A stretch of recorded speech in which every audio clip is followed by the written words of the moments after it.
Recording is in progress. Hey guys, Zach Moore alongside here. This is podcast number, what are we, 13, I believe, 12 or 13. It took me quite some time, but I was able to finally get a guest on the show. I know I've spent many of my podcasts just talking straight solely into a Zoom screen on my laptop in an apartment where there's nobody else. But now I actually have somebody on the other side that I can interact with. So this is my good friend and former groomsman at my wedding, which happened a year ago today. So I'm celebrating that. This is my good friend, James McCauley, who is currently driving right now. So James, I want to say thank you very much for joining the show. You are probably, out of all of my friends and all the people that I know, you are probably the one person who's got the most knowledge about college football because you grew up in Gainesville, Florida. So you do have some interests and firsthand experience with college football. So thank you for joining the show. Yeah, of course, man. I mean, huge fan of the podcast. Really happy to be on. Happy to talk football with you. Yeah. I mean, I want to get just right into it. I mean, we were talking beforehand about kind of where you wanted to go. And I kind of wanted to get your thoughts on there we go. Now we're sharing the screen. Kind of on the preseason. You kind of said beforehand, it's technically not the official preseason poll, but it is one that you did show me. I don't know when this was updated, but since you are driving right now, I will read it off. So I'll just read off the top four because this is currently right now the projected college football playoff. So it'd be Alabama at number 1, Ohio State at number 2, Georgia at number 3, who was the team who won the national championship last year, followed by Utah at number 4. And after that, there's a lot of familiar faces there too, but I kind of wanted to start off and talk about the top 4. Alabama number 1. Yeah, Alabama number 1. What are your thoughts on them? First off, I know they've been a very good team for a very long time, fairly consistently in that top 4 conversation. Why do you think they're at number 1 this early? Yeah, well, just quickly before we go into each teams, I think that, obviously there's no preseason poll yet, but as you can notice, those top 4 teams, are kind of what has been in the conversation each year, except for Utah there. But overarching, I think that this season is going to be very interesting because, a lot of change has gone on, obviously with NIL, but obviously with a lot of new coaches, coming to new programs. I can think of 5 or 6 just off the top of my head of really high level, historically elite programs. So those teams being in the top 4 does not really surprise me. But first of all, Alabama, yeah, I think that it's a no-brainer that they're number 1 here. Most people in the country are having them number 1. Nobody's having them out of the top 4. You'd be crazy if you were to say that. I mean, at this point, Nick Saban, he's been there for 20 years. It feels like at this point, I mean, he just has them rolling. Obviously, the national championship last year, they lose. That's going to be a big, motivation factor this year. They're probably, the odds-on favorite to win. I personally have them as my number 1. I mean, you just go down their depth chart here. It's unfair. I mean, they bring back, a Heisman winner from last year, threw for an insane amount of yards. I mean, they bring in Jahmyr Gibbs, top transfer running back out of the portal, former 5-star. I mean, he's a Heisman favorite also. So, I mean, they have you go down the list. They did lose a little bit on the receiving core, but, they just plug in and play 5-star after 5-star. They're going to be fine at that position. Offensive line always is good. Last year, I think the reason why they didn't really win the national championship and why they played a lot of games super close, that defense just was so young. They played so new corners, new safeties, new linebackers. Yeah. I mean, they the best player in the entire country, in my opinion, Will Anderson on the defensive end. I mean, this guy is a freak man. Like, he might break the sack record, and he's in the SEC, which is against the best talent in the entire country. And all that stuff. I mean, this guy's probably going, this guy's going top 10 for sure. And the defense, the funny thing was, their weak point last year, but those players are very good. And now that they've got, a lot of them were freshmen last year, and that's kind of, they lacked the experience. Yeah. But now they have that. I mean, even with an inexperienced team, they went to the national title or championship and almost won it. So I think that they're going back this year, and I think personally that they're going to win. Yeah, and I mean, you look at their schedule for 2022, and it's not like they're playing like the best of the best in the SEC, really.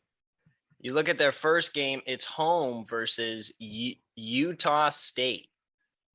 So, I mean, you look at kind of their early games, they don't really have too much of a real challenge. I mean, you do have Texas, and Texas is going to be bringing in Arch Manning, but is that mean that he's going to do really anything? I don't know. They do have a new coach over there in Texas, I believe, as well. There is a game against LSU that's going to be November 5th. That's on the road, so that might be a game that could potentially give them troubles just because of the atmosphere of LSU. I don't really know, but then you have, let me just go over the order. Home versus Utah State, on the road at Texas, home versus ULM, home versus Vanderbilt, on the road at Arkansas, home versus Texas A&M. That might be one of their biggest games of the year because of Texas A&M's recruiting class of the last year, and obviously everything that has gone on between Nick Saban and the other head coaches in the SEC, specifically with Texas A&M. Then they're on the road at Tennessee, home versus Mississippi State, on the road, like I said, on the 5th of November against LSU, on the road again, Ole Miss. Then home versus, I think this is Appalachian State. Let me look this up real quick. I believe this is Appalachian State, but then their final home game is against Auburn. So, I mean, you look at it kind of right there. It's the Austin Peay Governors is their second to last game on the 19th of November. I mean, James, when you look at this, I think they could win. They could win just about every game. Maybe that LSU game is the one game where I'm kind of giving pause, and the Texas A&M. Yeah, I mean, me personally, I think that obviously, like you said, they do have a little bit easier this year. I think you said they do play Vanderbilt, so that's the East team that they get this year. Vanderbilt might be the worst team in the Power Five, so that's basically just going to be another tune-up game for them. Yeah. They'll probably win by 70. But, I think that the key part of their schedule is that Arkansas, A&M, Mississippi State, LSU stretch right there, I think. Yeah. Right? Is that how it goes? Yeah. I think that's going to be pretty tough for them because Arkansas, A&M back-to-back, I think that's the number 2 and number 3 West team, respectively. So that's going to be a pretty tough little schedule or stretch right there for them. That's really going to determine, their season. I think really the only, but they're Alabama. But it is the SEC West. I mean, these teams are so close to each other once you get past into that second tier. I mean, it's so hard to really know where those teams are going to be at that point in the year, but you know that they're going to be good. So I really think that it is doable for them. I can see maybe if I got to give one loss to Alabama, probably the most likely one would be A&M, just because, after their most recent, they maybe have signed, last year, the best recruiting class of all time. If some of their freshmen can step up and play right away, I think maybe they could challenge Alabama and make it a close game. So I really, you said LSU. I think that, that rivalry game, it's always, a good matchup. But I think that with new head coach Brian Kelly coming in, they're going to be 1 or 2 years behind. You know, they had some transfer portal people leaving. They brought some new in. They got to do a new offense, new defense, everything. I would personally just say A&M because they did beat them last year. Yeah, and I mean, that's a game that is at home, so that's another advantage to Alabama. But then they're coming back from a away game against Arkansas, so they will have to travel for that. And even with that Texas, I think that's going to be the game that's going to be the biggest of the season for Alabama. And I think that's going to be their hardest challenge. But if you're going to have, like you said, their running back and their quarterback both in the Heisman conversation for the majority of the year, I think they could easily get to a 1-loss season. And maybe that's against Texas A&M. But even that, if it was on the road, I would say I'd give Texas A&M that game. I think Alabama, they're mostly in championship mode only right now. They're mostly in how do we get to the national championship game. And I feel like some of those regular season games, when you're blowing out a Vanderbilt by 50, 60 points in the first half, you're not going to wake up as hot and spry for those other games. So maybe they get caught lacking by Texas A&M this year. But besides that, I really don't see them losing a game. Yeah, I agree. I definitely don't see them losing a game. Like I said, maybe one of those, with that West schedule, like I said, those West teams, they're all so close. They're all so good. Any given Saturday, maybe you don't bring your A game and a team just comes up and bites you at the end or something with a field goal. I mean, but I can't really see more than one loss on their schedule, honestly. Yeah, another team I wanted to talk about in the SEC is going to be Georgia. Now, obviously, they won the national championship last year, so they're obviously a great program. Kirby Smart just got a giant contract. He's pretty much in full control of that entire football program, kind of like a Nick Saban is. And I think once you have that full control of an entire football program, like you do with Georgia, Alabama, some people would say Clemson as well. When you have a coach that pretty much runs everything, he's able to have a lot of control. And so he's able to get people to fit in places where he needs them to be. So I think that's a really good sign for Georgia. But I think, how many players did they lose in the draft last year? I mean, I think they had 8 players that were drafted, all high draft picks. They lost a lot of their players. I think 5 first round. How good they were. And their linebacker, Nakobe Dean, who maybe was the best linebacker in the country, didn't even go first round because of a apparent knee injury or whatever. But just the eye test, that guy is amazing. So 5 first rounders and Nakobe Dean gone. I mean, that's going to be hard to replace even for Georgia. And then even kind of a local angle. I mean, I've been at a Steelers training camp for a couple of days in the last few weeks. And one player that I've seen that everybody is excited about, all the people that I've talked to on site at the training camp, is a player like George Pickens, who ACL injury, dropped in the draft. The Steelers pick him up in the second round. He looks, he's 6'3", 6'4". He's a giant target for the Steelers. People are very excited about him in the city. They believe that he could become the next Chase Claypool, which would open up the spot if Claypool were to get traded or were to leave in free agency. But when you have players like that are injured, like you said, Nakobe Dean, probably going into the draft, even with an injury, probably the best linebacker that's inside and outside linebackers. He was in that top conversation even while being injured. I think you do look at a team like that and you're like, how are they going to be able to bounce back? I mean, I'm going to pull up their recruiting class right now. Of last year, they had 5 5-star recruits, 17 4-star recruits, and were the 3rd overall class, according to 247sports.com. So I don't know. Let me pull up their schedule real quick. But when you see a team like that, how likely do you think it is for a Georgia team to repeat? I don't think they have the same consistency or ability as an Alabama to repeat. I just don't believe in Kirby Smart that much. Yeah, well, what's funny is even like a team like Alabama losing that much talent, it's so hard to replace, even if you have 5 stars behind them, because they still have to develop. The high school to SEC play, even if you played in one of these, talent-rich states, it's just so hard to come in and play right away. You really have to be a generational type athlete to do that. And, I think that at the beginning of the year, they're probably going to have a little bit of a struggle on the defensive side. But, probably by the end of the year, I think they'll have everything figured out. I mean, Kirby Smart, that's his calling card. He always has a great defense. So, he's going to figure it out at the end. But funny thing enough is I actually think this year their offense is going to be the dynamic part, of their team, because, you bring back national championship winner quarterback. People don't think that he's, that good, but if you look at the straight statistics, he is a very good player. You cannot deny that. Maybe he's not going to be drafted first round.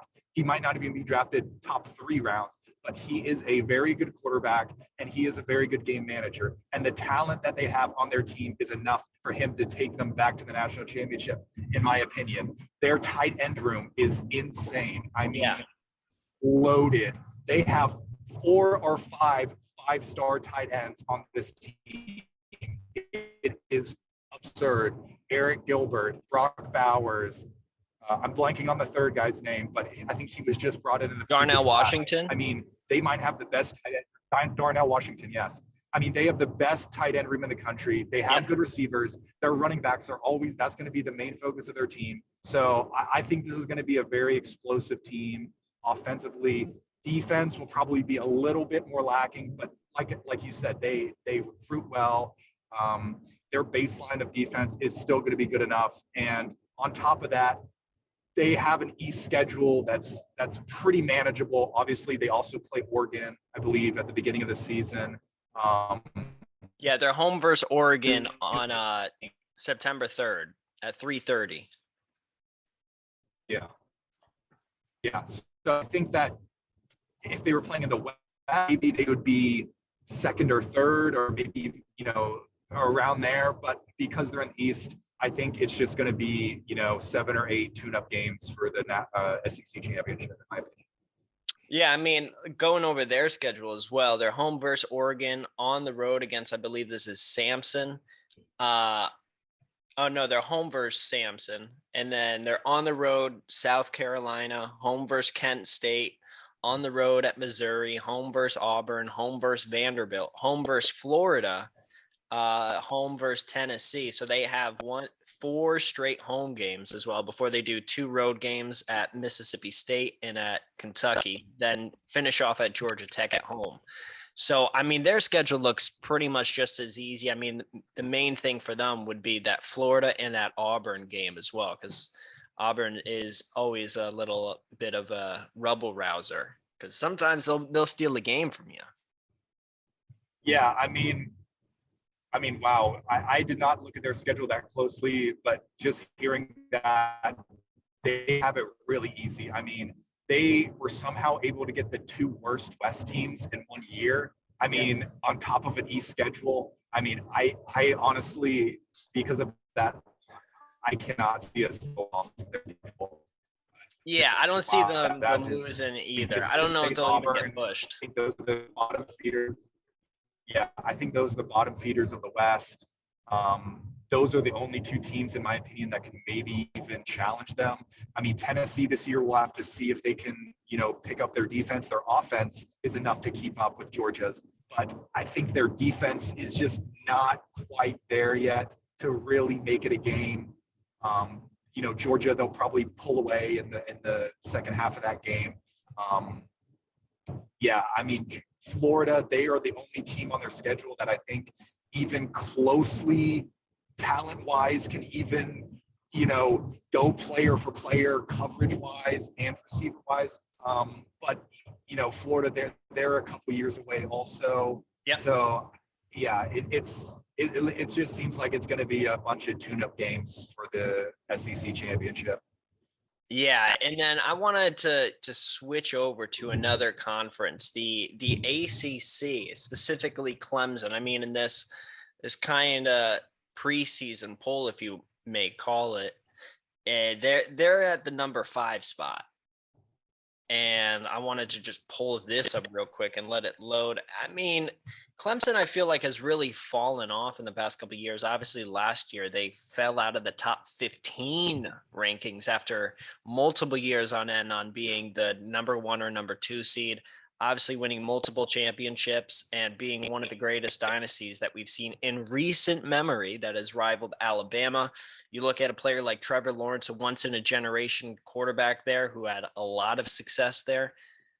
They've kind of fallen off. I mean, they lost their defensive Brent Venables, and he went to a head coaching job. And part of the thing about being a college coach or a college program in general is you got to deal with and you got to find a way to continue to have the same production, even when you have a top of the line defensive or offensive coordinator leave. This is something Nick Saban has dealt with many times. He's had many coordinators of his leave and he still had the same success. So I feel like Dabo Swinney is having a little issue with that. What do you think of them being 5th in the preseason rankings, unofficial? Yeah, well, not far off from my personal poll. I had them at a 4th actually, but this is a really hard one for me. I was really going back and forth. I'm just so unsure. You know, last year, obviously, they did have major injuries. It was kind of almost fluky. They had so many injuries, especially on the defensive side. Um, you know, I think it's really going to come down to the quarterback. Obviously, last year you had DJ Uiagalelei, Yeah. handful, tough name to say, but there you go. I'll just call him DJ. But Yeah. yeah, I mean, he really struggled last year, and it seemed kind of odd. You know, Dabo really wasn't in a big hurry to pull him. I think he started every game of the season, Yeah. struggled a lot. You know, I don't know if you saw recently in the offseason, Dabo came out and basically had this glowing review that DJ has changed his ways and he's the second coming now.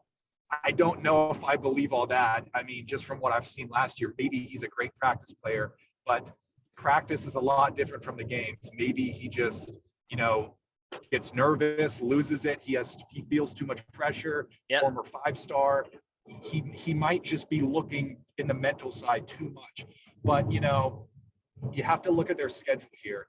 The ACC is just, especially this year, is so soft, especially with those Pitt players leaving. I think that was maybe the only team that, you know, could have challenged them this year. I mean, if you look down their schedule, I think what's their hardest game is NC State. I mean, Yeah. South Carolina, which is maybe 5th in the SEC East. I mean, even if DJ plays bad again, I think that they can go undefeated because the ACC is just so soft.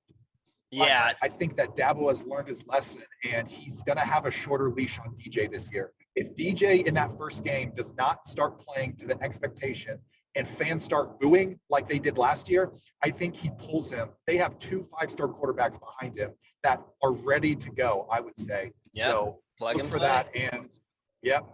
And I think that, you know, if DJ does not, you know, play up to the potential that Dabo has said he is from this offseason media days, I think that you know, you'll see a different quarterback. But you know, their defensive line, it might be the best in the country overall. They always have a good defense, even with Venables leaving. I think that they're going to be fine there. Uh, yeah, so I personally had them at number 4, just because the ACC is such a bad conference. Yeah, I would say probably their toughest opponent is Saturday, November 5th on the road at Notre Dame at 7:30 on NBC. So that's going to be a primetime game. That might be a game that they lose. I mean, you look at Notre Dame losing Brian Kelly, brand new head coach. I don't know what they're going to be next year. So maybe that's a game that Clemson loses. I think it's too early to tell for myself. I'm not sure. I'm not sure what Notre Dame's going to look like without Brian Kelly. Mm-hmm. Yeah. I mean, we'll see. It's going to be really interesting. Obviously, they just bring back their defensive coordinator. They moved him up to head coach.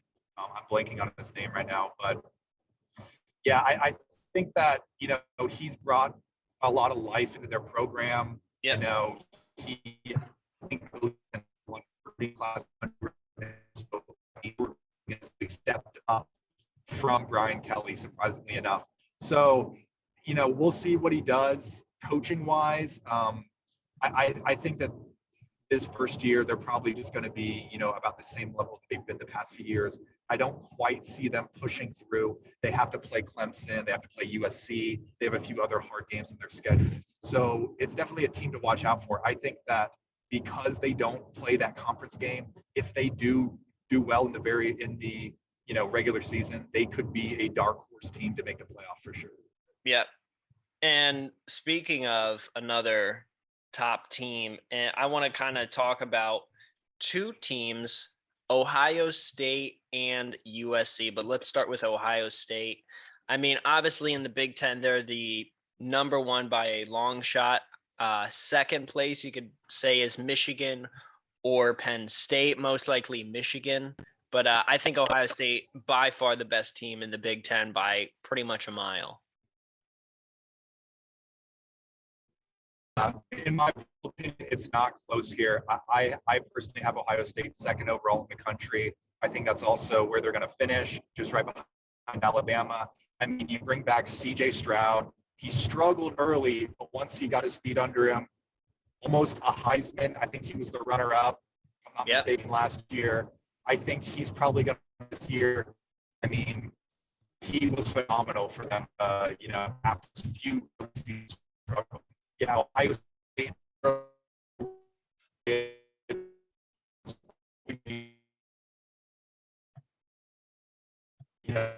over Penn State and all those other Big Ten teams. I mean, he's coming back. I mean, they're stacked and loaded. It's really going to come down to their defense, and that's where they struggled last year. They fired their last defensive coordinator, brought in a new one. I think that, if they can get some confidence, start early in the season, shut out, beat Penn State, shut out these early, easy Big Ten teams. Yep. Really get some interceptions, get some turnovers, get confidence with the new scheme. I think that they can, run the table and make it to the national championship. Also you have to think about in the Big Ten, the other teams are kind of down this year. I think Penn State, they're still 1 year away. They have Drew Allar coming in, get him ready. Next year, Penn State will probably be pretty good. Michigan, they lost some key pieces last year. Aiden Hutchinson, a few other players. So I don't think that, obviously also with Harbaugh, that whole thing surrounding him and the Vikings, whatever happened in the offseason, I just don't see them being as good of a team this year as they were last year. I have Ohio State easily winning the Big Ten, probably undefeated also. Yeah, I definitely think they'll be undefeated. They're home versus Notre Dame in their first game, and then road game at Penn State, probably a whiteout game. So that looks kind of like their two hardest games. They don't play Michigan at all. I mean, no, they play Michigan at home in the last game of the season. So I think that's another place where they're going to be able to have all the leverage and be at a home game against Michigan. And I think maybe Michigan's beat up by the end of the year. I don't see anything going wrong with C.J. Stroud. I think it'll be him and Bryce Young fighting for the Heisman this year. And I don't see Ohio State losing a game, like you said. Yeah. Yeah, I completely agree. They're loaded, and they're obviously, they've talked about having that motivation factor from losing against Michigan last year. I think they're going to be locked and loaded for that game, just absolutely ready to go. And I think personally they're going to blow them out. I think they kind of let Michigan sneak up on them last year. They were kind of, like I said earlier, a little bit uneasy from that defense, but even if their defense does struggle, by the time they play Michigan, they should be ready to go. And the offense is going to be so good again that even if the defense is lacking behind, they could still just air it out and just win by pure offense. So, Yeah, I think it'll be really interesting to see what happens with Ohio State, because I mean the SEC for the longest time has really dominated college football as total. And before we kind of, because I'm gonna be kind of open and honest right here. We have about 5 minutes and 20 seconds left of this Zoom meeting, so we're gonna have to hop back on. I'm gonna have to send you another one because I Okay. have the free Zoom meeting. So right Yeah. before this one ends, I wanted to get just your general thoughts, and we'll talk about this later. But your general thoughts on NIL and how it's kind of shaped. You got about 5 minutes here. Yeah. It's really interesting. I think it's really honestly changed the game, especially recruiting wise. Um, I really hope that they put in some sort of, you know, more stringent rules because it really is a Wild West scenario at this point. I mean, you have recruits. I mean, I've been following it a little bit on the recruiting of some SEC teams, and a recruit will say, "Okay, I'm committing on this date," and then they'll push it back because the teams come in at the last second and just offer a higher amount than Yeah. maybe the team that they were going to commit to, and it just creates this kind of bidding war cycle, and it just seems wrong. I mean, obviously it's illegal, but the NCAA has shown that they're not going to do anything about it. So do you either the teams have a choice to make? Do you either follow the rules and fall behind, or do you go all out and pay these kids, the highest price for if you want your team to be good? And you see a few teams that previously weren't very good at recruiting that have somehow cropped up and just jumped and had an overnight, real leap from this very aggressive NIL, recruiting strategy. And you see teams like Tennessee and Louisville, which they're never really, in the top 10. I believe both are top 15 right now. Both have signed multiple 5 stars. I mean, rumors are going around that they're paying the 5-star quarterback coming in for Tennessee $8 million for 4 years. I mean, that's just absurd. And these teams, you got to think: are they going to be able to hold up their end of the bargain, or are they just kind of saying what the kids want to hear to get them on campus? Yep. So it's going to be really interesting the next 4 years to see what happens with that. I mean, you do look at, obviously, me being in Pittsburgh. The thing I hear all the time is about Jordan Addison going to USC. And I think kind of the deal with that is you have a player who won the Bolitnikoff Best Receiver in the Country award. Not that he is the best receiver, but he won the award. And you see a team like USC that's in Los Angeles that has all the opportunities for businesses, for entertainment, everything. You want to look at it, it's in downtown LA. And they're able to go at a player. They just got Lincoln Riley. They got a couple other transfers beside Jordan Addison as well.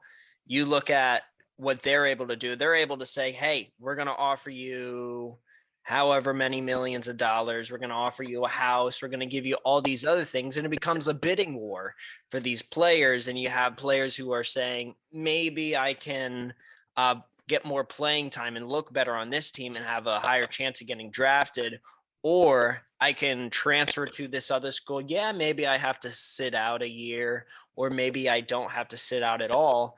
And I'm able to make ungodly amounts of money, and I'm able to get a house, and I'm able to start my career in terms of getting paid a year earlier. And I'm able to still play football at the college level, but I'm able to make money before going into the NFL. So I think it is one of those issues where you look at it and you're like, where should there be some sort of restriction? Should there be, if you are going, one thing that I've always said is if you are going to get NIL money or get paid for being a football player, maybe you should sacrifice having your scholarship and all of your expenses paid for, and you would have to pay for them yourselves.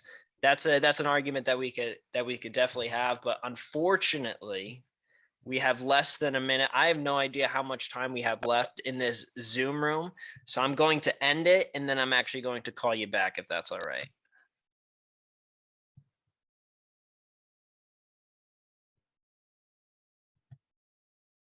Let's hope it didn't end already. Oh no, I don't want to upgrade. Oh no. All right, let me close that out. All right, James, I will call you back, but let me stop it right here. Welcome back. My hair is newly done, so it stays out of my face. We took a 5-minute break because I am broke and I am not able to buy the pro versions as James' phone falls into a black hole right now. But we are back, and James, we talked about before the last video ended, because we're only allowed to do 40 minutes with the free version of Zoom.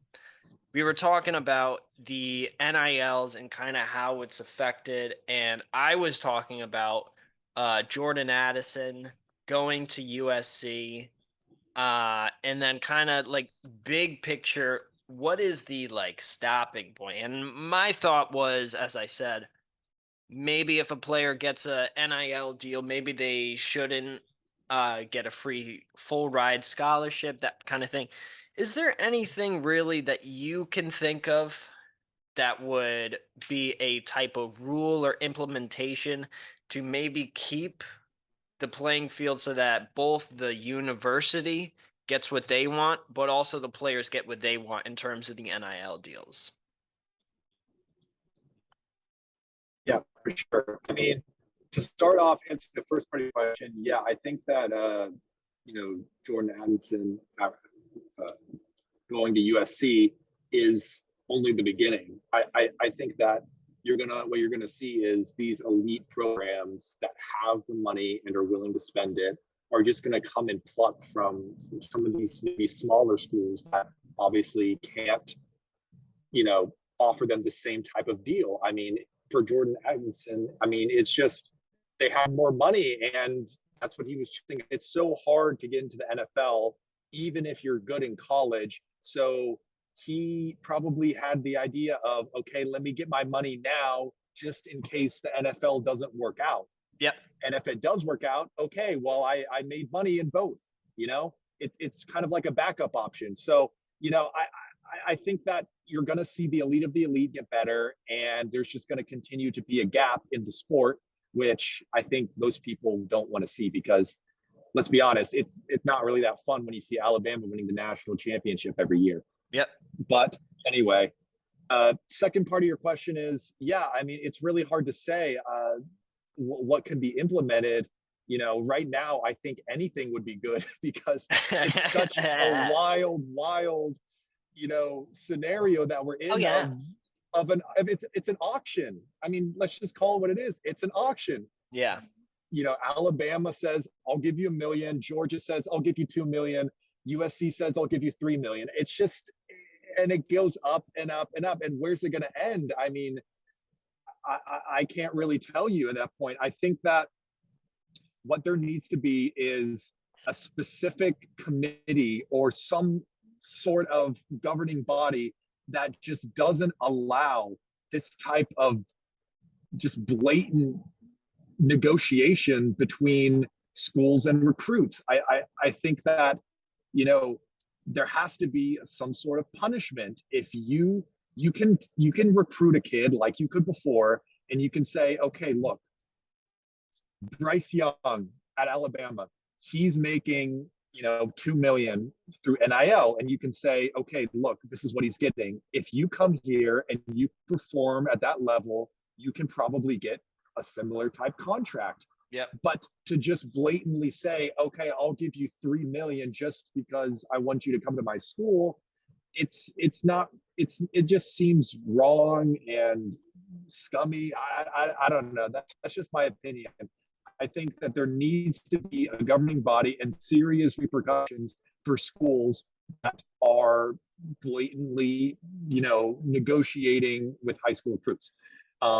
In my opinion, the scholarship aspect, like you were saying, I think that would end up hurting some of your lower, talented people. Exactly. Maybe Yes. you bring in a 3-star, maybe you miss at the end on a couple 5 stars, and you have to go way down your board and get that 3-star that you were kind of just had as a backup option. Mhm. Well, if you're not giving him a scholarship, can he really afford? I mean, he's probably never going to play. He's probably never going to, get any NIL deals. Is that fair to him to not Yep. make him to then make him pay Yeah. also to go to college? I don't know necessarily about that. It's a hard place to be in. I think, maybe if you make a certain amount through NIL, your scholar either you no longer you or you do have to pay part of your NIL to the scholarship. That might work out. Um, because that would really only then affect the top people instead of your whole team.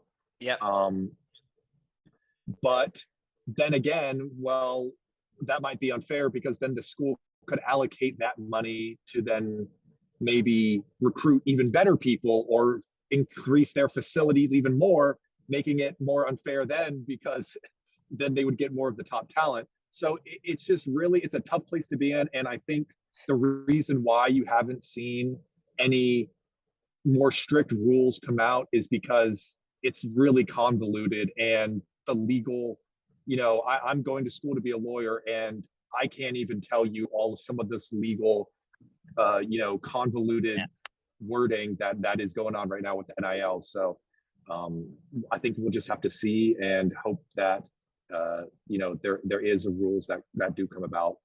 One of the conversations that I've heard is the possibility of having like a salary cap.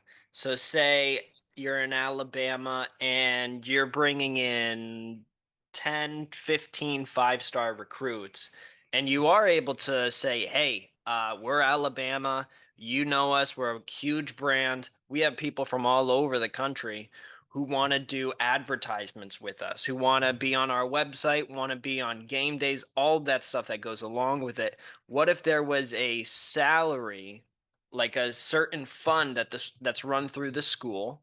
It's not like some booster group from outside of the school where they can have unlimited money. It's done through the school. Say you're allowed 15, $20 million. It's a certain percentage of the amount of money that you bring in gets put into this giant fund where you're able to dole out, say, hey, we got an advertising deal from Bud Light for $30 million. We're going to take 5 million of that and put that towards this fund where we have all these NIL deals and this money that we're able to dole out to the players. I don't know if that would be work school to school, because once you get to a smaller school, you're not going to obviously as big of a fund. But I wonder if it's a better alternative rather than having an outside of the school business, these giant firms that are coming together, or these big donors are coming together and they're able to put 30, 40, 50 million. I mean, we've talked off air about Penn State and how a lot of those older alumni are absolutely filthy rich and they're able to bring in a lot of money. Now, in a school such as like a Harvard or a Yale, where you're going to have super, super wealthy alumni who are able to pull together a lot of money, it would help those schools with their football program. So there is that Yeah. argument, but I just worry about outside of the school group that comes together and they're able to pretty much without rules create this giant collective where they're able to bring in all this money. I'd rather be it done through the school so there's at least some kind of oversight, Mhm. because I don't know if I want the NCAA to have as much oversight as they are. I think it would be best to have it done on a school by school basis. So if you're a NC State, you're a Penn State, you have your own little pool of money that you're able to dish out, and you're able to decide if you bring in $10 million a year and you want to give $7 million in NIL deals to your players, you're able to do that. If you want to give them $1 million out of your 10 that you're able to do, you can do that. I think that might be a better alternative than have possibly these outside of the school boundaries businesses where people are creating LLCs and they're able to dump millions and millions and millions of dollars into. I don't know. What do you think? Or would you rather it be kind of regulated by the NCAA?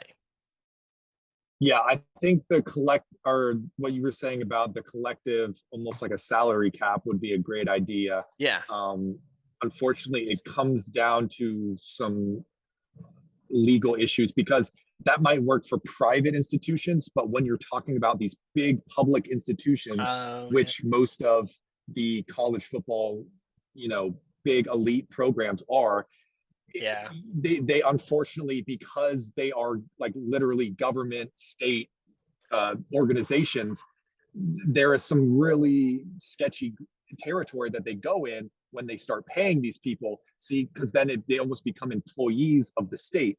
Yeah. So I think it would work with private, but I would personally rather see an NCAA governing body do something like that because I think that they would then have the ability to enforce more rules against it.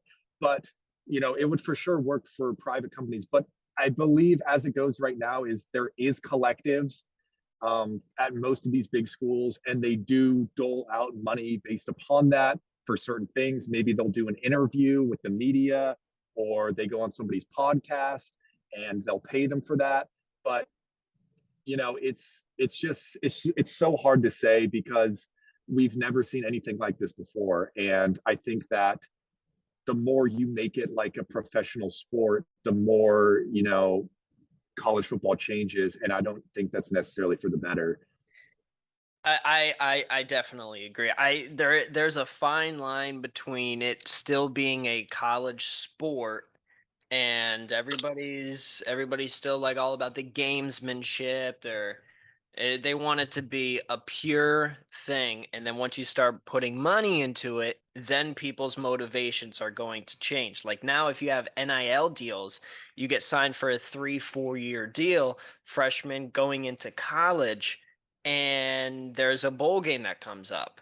And it's like or maybe you have like 1 year left on your NIL deal and you're a junior going into your senior season. You don't know if you're going to get a shot at the NFL. Um, and there's a bowl game coming up. And you're like, I'm not going to play in this bowl game, not because I'm worried about not getting drafted into the NFL. I'm worried about my NIL deal. I'm worried about getting a new NIL contract for my last year, my second, whatever it is. Or maybe if you're a grad transfer or something like that and you're looking at a new school with an NIL deal and there is that bowl game, it's going to be only more of a reason for people to want to sit out to those bowl games. And I don't know if it's a good thing for the TV contracts that have those bowl games because already there's a huge issue with players sitting out of bowl games now because of not only the NFL draft prospects, but also now on top of that, the NIL deals. Yeah, I think that we're going in a place that I don't necessarily, maybe it turns out fine, but I just don't see any way that this turns out good, in my opinion. I think that it's just going to end up ruining the game. I mean, the more people you have, the more people that have their hands in something, Yeah. it usually gets messed up and the whole thing gets ruined. I mean, because these kids are not going to be no longer playing for just the team or, okay, coach, I want to play for you and I want to help you win games. And, I really respect the tradition of the sport and my team and, wearing your team's colors with pride. It's more going to be about, oh, that NIL guy told me not to play this game or that game. Or I think what it's going to turn into is I'm not going to play like part of the season, like these cupcake games. My NIL people told me don't play that because you Yeah. might get hurt. Like who knows where this is going to end up going? It's just crazy, and you're going to have. I think, unfortunately for the kids, you're going to have a lot of family members maybe trying to even take advantage of them, saying, "Okay, well, you can go to Nick Saban and he's gonna, make you an NFL prospect, or you can go to, I don't know, USC, but they're gonna give you more money, so go there." And then Yeah. the kid ends up being a bust because he wasn't, properly, Yeah. developed. I mean, I think that it's going to be a lot of scenarios like that where it's going to be money chasing. And, I don't think it's necessarily going to turn out better for the kid making that decision. Yeah, I mean, this is one of the things that I've talked about before is it does help the big schools like Alabama where you're able to say, hey, we got these huge TV contracts. You're going to be on 5 or 6 college game day games. You're going to be playing on Saturdays, primetime spots. So that's why you should sign here. But also, if you're a 4-star guy who's not really getting the top spots at like an Alabama, LSU, or big schools like that, you're able to go to maybe a Division II school that's in New York, like some of the New York cities, like an NYU or a place like that, where Mhm. the football program isn't all that, but it's such a big, massive city. You look at a place like UNLV. There's definitely some NIL deals over there in Las Vegas, Florida, all over the country. We're able to do that. And I Mhm. think one of the good things about NIL is that you'll be able to get a big deal if you do go to a smaller school. And I think it helps out those smaller schools. I don't think NIL deals only help out the big schools. I definitely think if you go to a Division II or even Division III school, you'll still be able to make NIL money, which I think is one of the things that everybody or the majority of people who are proponents of NILs have put forward and said, hey, this is why I think that we should have the NIL deals. Because if you're at a smaller school, you're able to actually make some sort of money. But the only issue that I really see is once you get to those big schools and you're having players who are supposedly supposed to be playing for the love of the game, and they're only going to a school because of the amount of money that they are either offered, flat out offered, say, if you sign with us, we'll give you $5 million or something like that. And it's not the school saying that, it's a board or a group of former alumni who are super rich bigwigs are able to say, hey, we'll give you this amount of money. I don't know how it's going to end up. I really don't know exactly where the NIL stuff is going to go, but I think in the upcoming years it's gonna be a big issue. It's gonna be one of those things that is gonna influence a lot of the top prospects. Yeah, I mean, I think the best example of what you were saying was, look at Jackson State with Dion. I mean, he just signed the number one recruit in the country last year, and he has signed multiple 4 and 5 star prospects on top of that. Before NIL, I don't think they would even be able to sign a top 3 star. So, Yeah. I mean, look at what that's done for them. So that's one of the examples you were talking about where I think it has been something good.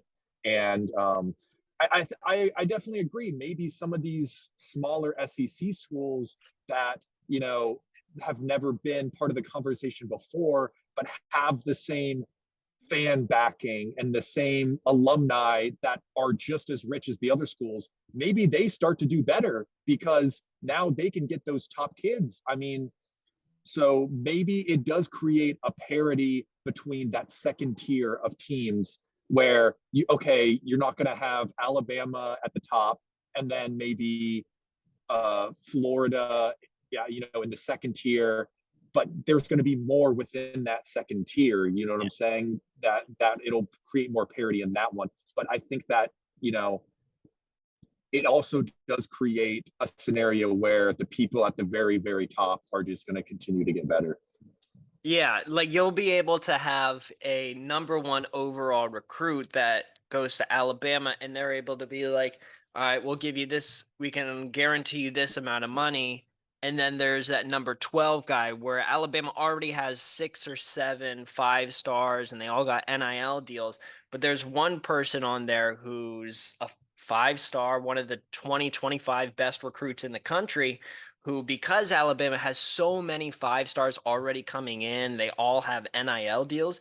Maybe you're another school who's like, all right, let's go reach and let's offer this player $1 million more than they would have gotten at Alabama, just because Alabama has so many of these stars where they're able to come in that they have to kind of spread the wealth. They're not able to say, you're the number one recruit in the country. We're going to offer you $10 million because we have the third, the fifth, the seventh, the eighth recruit in a class, and we also have to offer them money. So maybe it kind of helps out those smaller schools where they're able to like, we're going to go all out and we're going to get this one player because he's in our state, he's close by us, and we think we can get him at this number. So I think that is one of the after effects of the NIL deals that I don't think it's all bad. I definitely don't think it's all bad. I think it helps out the big schools, but it also helps out the little schools. And obviously some schools are going to get outbid for certain players, but there's definitely a limit because of the technical but not really salary cap. But that's kind of what I wanted to talk about with NIL. And any final thoughts? I wanted to kind of talk a little bit about the NFL right now, unless you had any more thoughts on the NIL conversation. No, I agree completely. Yeah, we can go into NFL. Yeah, so let me share this screen for the audience right here. This is the 2022 NFL win total projections. This is the AFC. So, I mean, last year, to kind of give a little bit of background, last year, my pick, I don't know if I said this on the podcast or not, but my pick for the Super Bowl last year was Rams Bills in the Super Bowl last year, and I thought the Rams would win it just because I thought that once you had Matthew Stafford to that already great defense and you have a player on the outside like Cooper Kupp, they'll be very, very good. I didn't think that it was a long shot for them to win and even get to the Super Bowl as well. So, I mean, coming into this year, I feel a little bit less excited about the Bills. I really am not sure who's going to come out of the AFC. A lot of people have been saying maybe the Los Angeles Chargers. They just added Khalil Mack to their team, so they have Joey Bosa and Khalil Mack coming off the edge. Their defense is going to be ridiculous. You have Derwin James who's going to be back. I really don't know if there's really too much of a better team. You have the Colts who just added Matt Ryan. I mean, when you look at the AFC just off the top of your head, I mean, another team, Denver Broncos just added Russell Wilson. Who knows what they'll do? They're in a tough division in the AFC West, but they might have a shot as well. Who do you like in the AFC right now? Yeah, I think that going back to last year, the two teams that were in the AFC Championship, I really think that they're both going to be good again. Obviously, that's the Chiefs and the Bills. So, I could see both of those teams possibly going to the Super Bowl. Like you said, the Bills. I don't necessarily know. There were some games last year when they didn't play up to the level that they probably should Yeah. have. They weren't quite as consistent throughout the year as other teams were. Obviously, with the Chiefs, you have those concerns with the defense, and they lost Tyreek Hill. So we'll see how that affects their offense. But you Yeah. got Patrick Mahomes, Andy Reid. They're going to be fine. Um, it's hard. I mean, yeah, I think the NFC is definitely a better overall conference, but Yeah.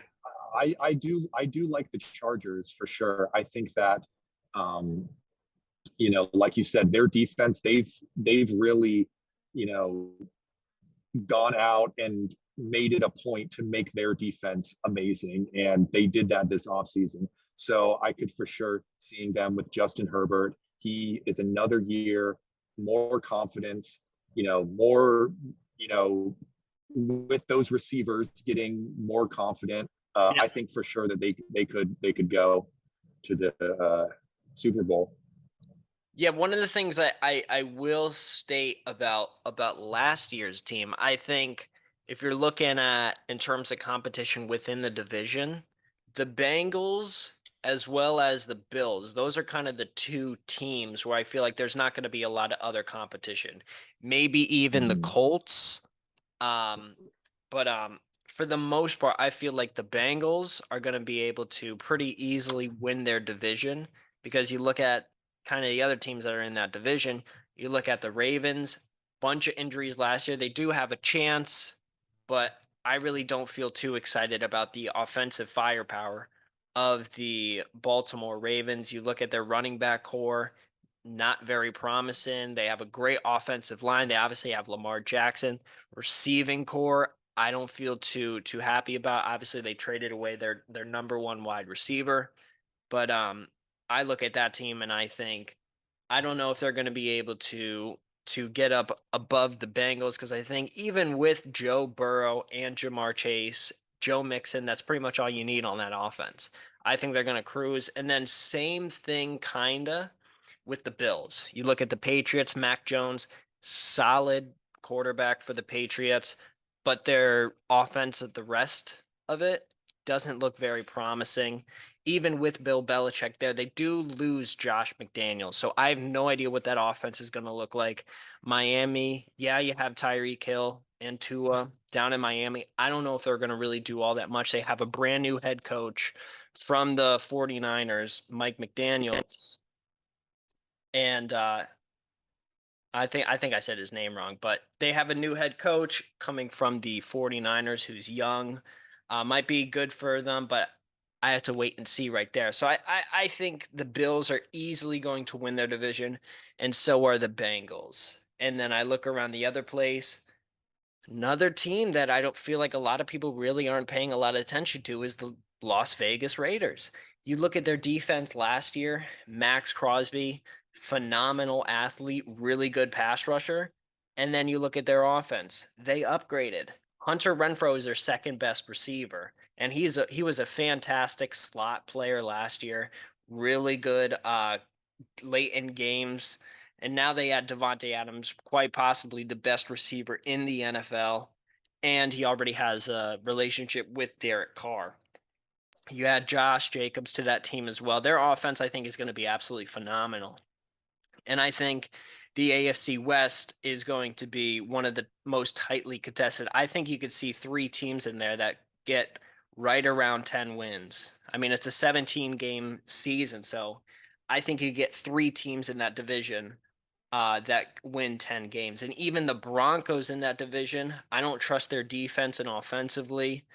I think Tim Patrick, their probably second or third best receiver, out with a ACL injury. So I really don't think that they'll do anything in the division, but I could be wrong. I think the Raiders are really going to be a solid team. I think they're going to take that next step forward.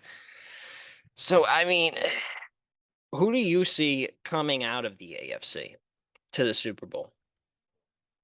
Um, yeah, I mean, you got quite a few teams there that you just went over. Obviously the Bengals, they actually completely slipped my mind. I mean, yeah, they're going to be great again. I don't see any team in the North really getting in their way, like you were saying. Uh, Obviously, Joe Burrow, Jamar Chase, amazing Yeah. duo. That defense, they're going to get better. I think that they played great in the Super Bowl last year. It's Yep. so hard to really repeat though in the NFL. It really just comes down to small little almost luck Yeah. plays sometimes. It's really just so hard. So do I see them maybe making the Super Bowl? And it's possible. They definitely have the talent. They showed that last year. Do I Yep. think it's likely? Probably not. Um, but Broncos, they got Russell Wilson. We'll see what he does. Tim Patrick, that's a big blow for their offense. Yeah. Um, so we'll see what happens with that. But I think he immediately makes them a playoff team or maybe a fringe, Wild card, wild maybe. card or Yeah. something. Yeah, exactly. I mean, he just has the experience. He's gone to a few Super Bowls. He's won one. So, I think that uh, he brings that experience to them that they were lacking with that quarterback play that they had before. But obviously, like you said again, the Raiders. We'll see what Derek Carr can do. Uh, he's he has been amazing in the regular season the past few years. It's can he step it up in the playoffs and really bring Yes. his team to that next level? That is the question mark. I think that they have the talent there. Like you said, they made their defense better. Um, they got some nice pieces at receiver. So we'll see what they can do. I think that they're in a very tough division, though. That kind of hurts them a little bit, but they can definitely be a dark horse Super Yep. Bowl contender for sure. Yeah, and heading over to well, actually, we'll talk about this. What do you think about the Pittsburgh Steelers? Because this is a team that that I know a little bit about that I can kind of talk about. What do you see for the Pittsburgh Steelers? Obviously, first quarterback taken in the draft with Kenny Pickett. What do you see of the Steelers? Yeah, well, as you know, I'm a huge Steeler fan, so Hmm. I'm very excited to see what happens this season. Me personally, I think I love what I'm hearing about George Pickens. I had my doubts just watching him in college football. You know, he always seemed to have off the field issues and was kind of a diva. You know, he was one of these people that transferred around. He kind of was always hurt. You know, whatever. He always had some sort of issue, whether it was on the field or off the field. But if he can stay healthy, get all that bull crap aside off the field, you know, I'm really excited from what I'm hearing. He was on the starting depth chart that was just released 2 days ago. Love to Yeah. see that. Um, if he steps up and is kind of that goes into that role that Chase Claypool had his rookie year. And then on top of that, you have Claypool maybe moving up with Deontay Johnson. I think that this receiving core can be one of the better ones in the AFC for Yep. sure. Um, on top of that, you have Najee Harris and an amazing defense with TJ Watt and um, those players there. I think that they can have one of the best defenses. The real question is going to be the quarterback position. I'm not liking what I'm hearing from the quarterback position. It seems like it's a three-way battle, maybe a two-way battle that some people think, but it's not good that you don't have somebody that's really gone far and ahead and is taking the lead. That means that you probably have three average to below average quarterbacks. Yeah. And that's just not going to get it done Yeah. in the NFL. So we'll see what happens. Uh, can they ride their defense to another playoff? Uh, Probably. Do I think that they can go any further than the first round? Probably not.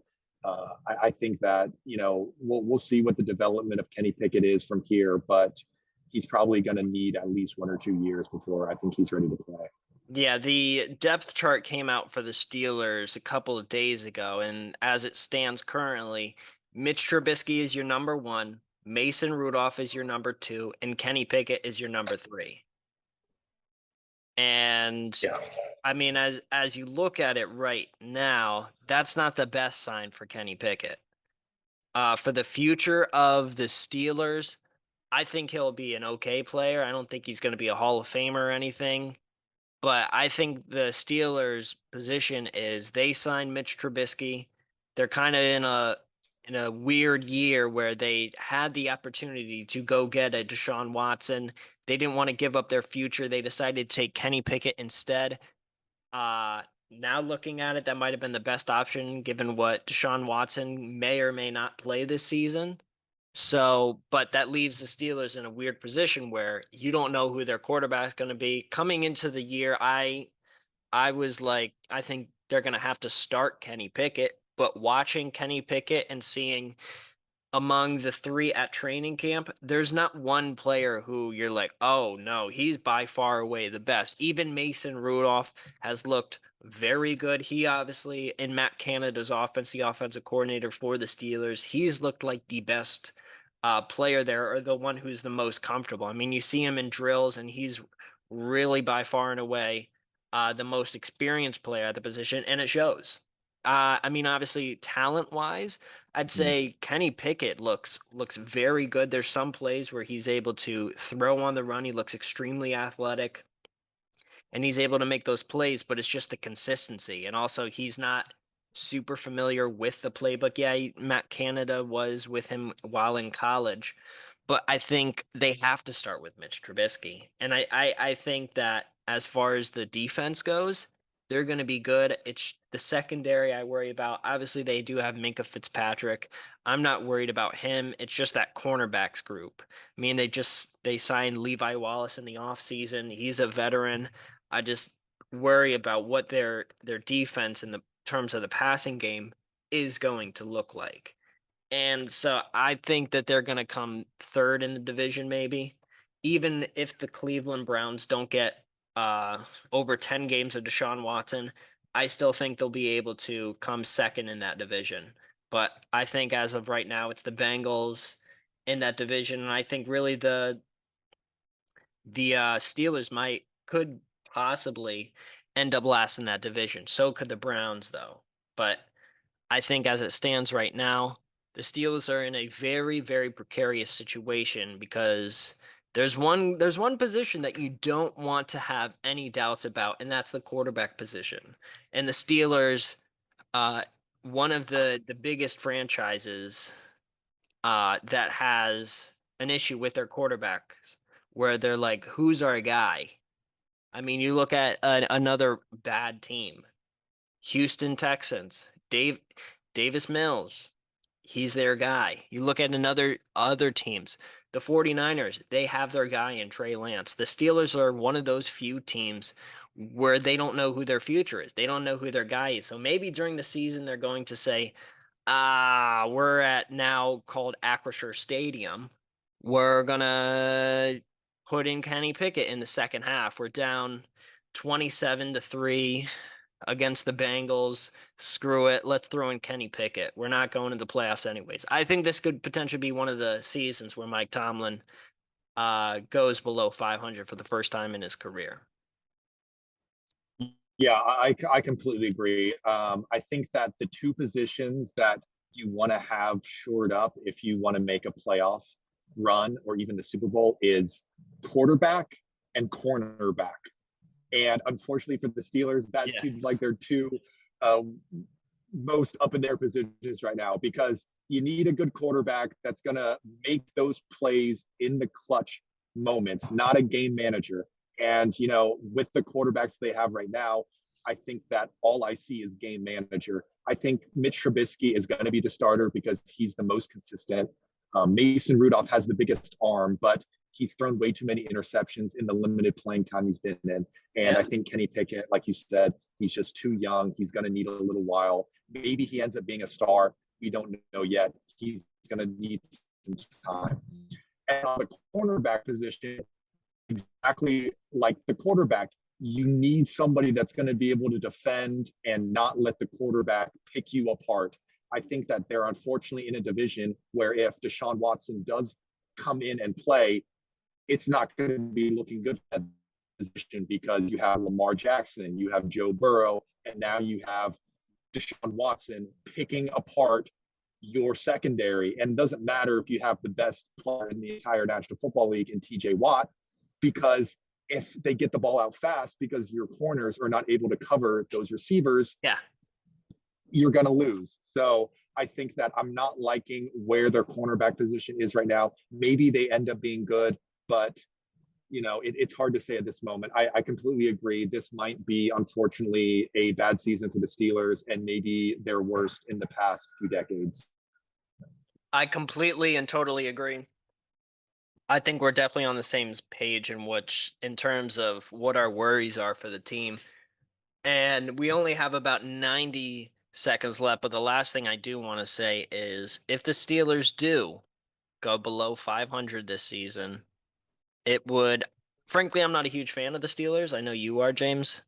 I really don't care, but I just worry about what's going to happen to this city. Is this city going to burn down with me in it if they go below 500?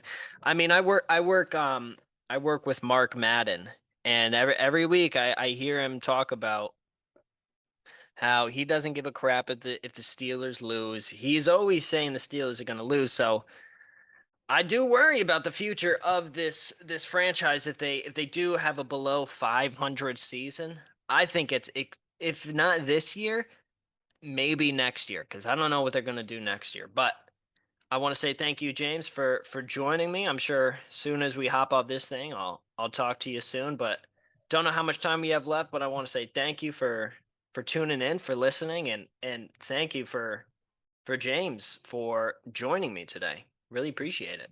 Yeah, for sure. It was a great time. Loved talking to you.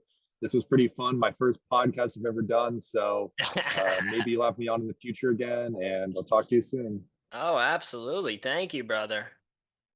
Yep.